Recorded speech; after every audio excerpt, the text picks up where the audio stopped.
The rhomboids are muscles that attach the thoracic spine and the scapula. So if we look with our shoulder blades, we can use those muscles to pinch the shoulder blades back together, like when you do rows.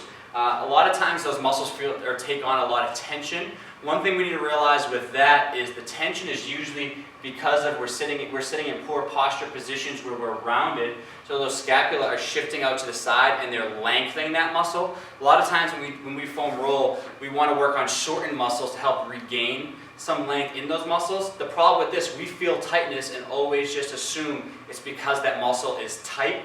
It's not that the muscle is shortened, it's that the muscle is constantly lengthened, so it's in a tension state.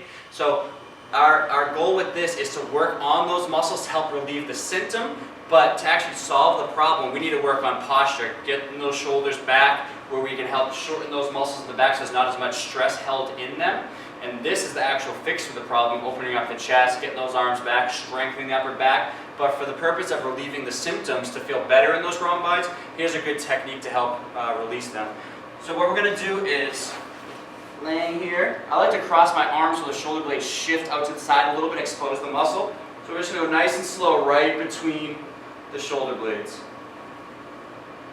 Again, it should feel pretty good. A lot of people like this one a lot, but again, this is helping to reduce those symptoms, but doesn't necessarily fix the problem if you're in a really bad posture. So that's a good way right there. What we can also do is laying on this right down the spine. We're going to roll off to the side. So you have to think of these muscles are going from the spine to the shoulder blades. So they travel laterally away. So if we're here and we roll off into those muscles just a little bit, we can bring the arm across the body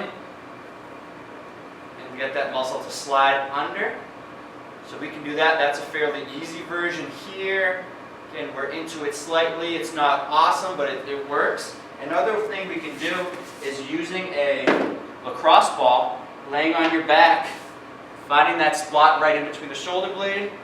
Again, adjusting how much body weight you want. You can put all your body weight on it, but just enough to feel that discomfort without overly compressing, being careful you're not pressing on any nerves.